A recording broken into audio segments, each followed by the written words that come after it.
Donnie and Dolly. The team is supported by ableauctions.ca. Closing your business? We can help. All of our guests today, including Craig Button, whom we're trying to get a hold of, we're trying to hook up with. We'll be working on that as time goes by, this segment. Brought to you by our friends at the Whistler Golf Club, including Al Chris Manson. Ryan, get her up, the waddling. You looked at me, and you looked at me. You paused, and then you looked at me, and then I saw the screen. I thought it was... well, what we talked about 10 seconds before we're rattled we went on air was that we would show Murph's clip because we're trying to connect with Craig here. We're connected. So, sorry, Murph's tweet regarding the Canucks lineup tonight in Winnipeg, Rick. Yeah, Ryan screwed us up like 10 seconds before we went on the air, and he said Craig's not there, and I got rattled. So the tweet with Murph. Yeah, well, are we showing the tweet? No, go to Craig. Okay, we got to go to Craig.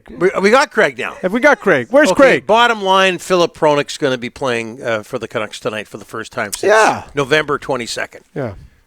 And he'll be on a pairing with Quinn Hughes. Kevin Lankinen starts in goal coming off the shutout against Toronto. There you go. Yeah. Tap dancing. We got it done. 101. Joined now by TSN scouting director Craig Button. I hope he's still there. There you Craig. go. Oh, he's having fun with this. Craig. Oh, I am. I've heard the whole thing, but I got to tell you, like, I don't know. I don't know how I should feel. I feel good about it. I don't know how good I should feel about it. That Rick was rattled when I wasn't there at the outset. But we got 5 seconds. Craig's not there. So I started panicking. Where's Craig? You knew he was going to be here, Mr. Reliable. You're getting a penalty, Craig. You're in the box for 2 minutes. 2 minutes. Oh, delay of Rick. Okay, yes. But I'm glad to know that you were missing me in some way, shape, or form. I'd like to see you be away for 2 minutes and see what Rick does then. Oh, that'd be a lot of fun. Hey, Craig, Filip Hronek returns to the Canucks defense. It might be obvious, but what does that mean for the Vancouver Hockey Club? Yeah, when you get a player that plays the way Filip does and drives play, and just as importantly, gives Quinn Hughes a comfort level as a partner, it's significant in all kinds of ways. Just with Filip's presence and helping Quinn, but it also gets players back into their proper slotting. And if you ask Rick Tocchet and Adam Foote, I mean, that's important too. You can ask players to play a few more minutes, take on a little bit more challenges, but is that what's best for them? And I think getting players into the right slots, into the right areas of strength really helps everybody on the team. And I think that's the return. I mean, they miss Filip Hronek. They miss Filip Hronek in a lot of different ways, and his return,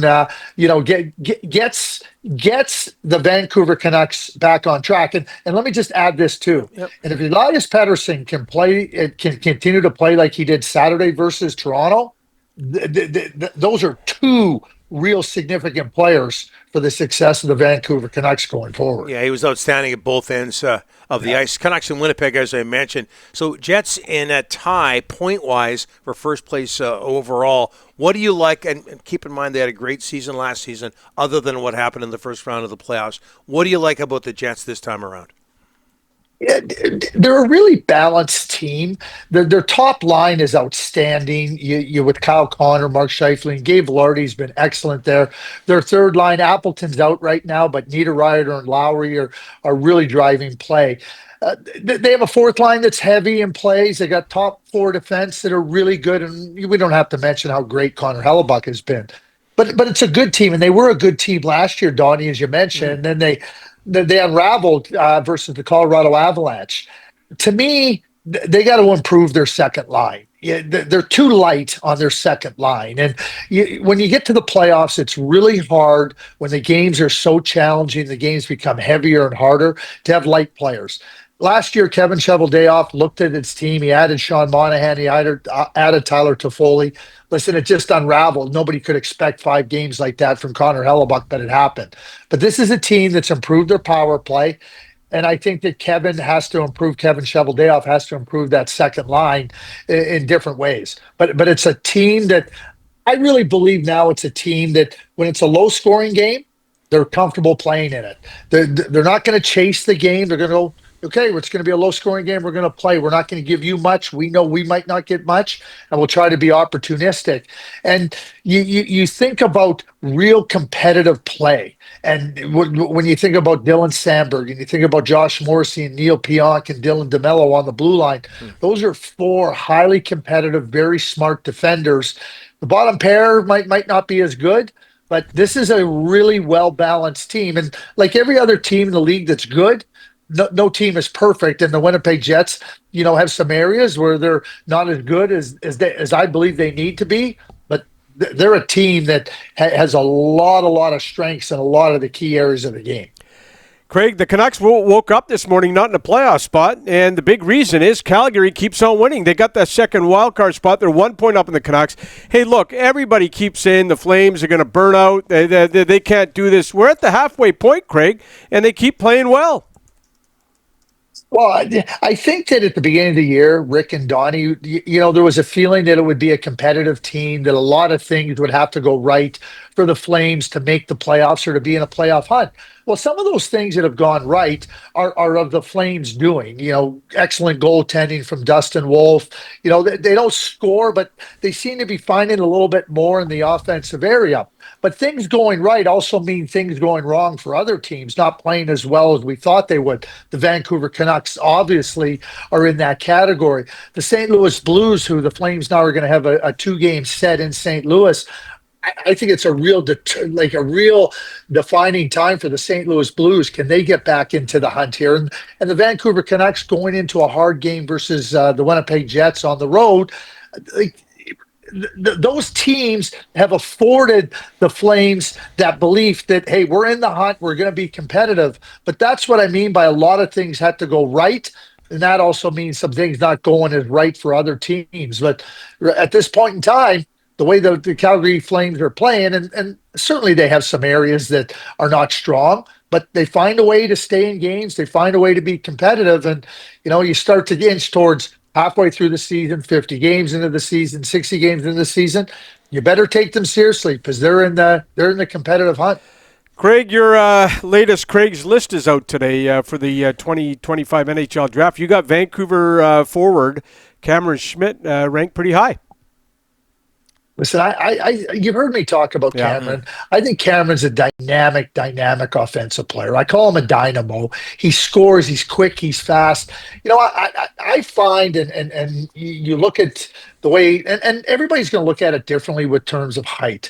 But when I watch Cameron play and you see him play, you're not asking him to go run over people. You're not asking him to go and defend the big players. You're asking him to play to his strengths.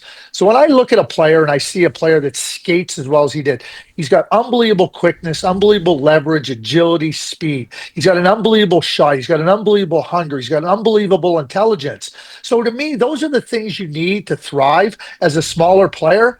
And other players, Jesper Bratt, Cole Caulfield, to just name a couple of the players that are performing really well at less than what the NHL teams might say ideal height. I see Cameron in a similar light.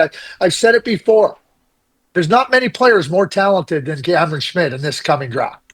And you've talked before with us about Victoria's Cole Reshney, but we want to spread things around the entire province here, Craig. So before we let you go, at number 21, and by the way, Craig had Cameron Schmidt at number 7. Yep. At 21, goaltender Joshua Ravensbergen of the Prince George Cougars. What can you tell us about him? Well, you continue to watch Joshua, and to me, his game just becomes more and more refined technically. He's got all the physical and skill attributes that you'd want in a goaltender. But as you move forward, and there's a lot of development, goaltenders have to learn how to goaltend, just like pitchers have to learn how to pitch, and quarterbacks have to learn how to manage a game. And so when I look at Josh, I just see a player he's way more settled now. He's not relying on his skill. His technical position is good, and his skills are good. And when you watch that combination of everything that Joshua has in his game, to me, it screams number one goaltender in the NHL. Is he going to play in the NHL next year? No, but I see a lot of the qualities that will allow him to be a real solid number one goaltender in the NHL, maybe even better than that.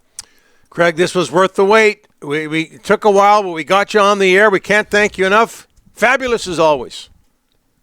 I'm going for my 2 minutes in the penalty box. Kill the penalty. Thanks, Craig. Appreciate it.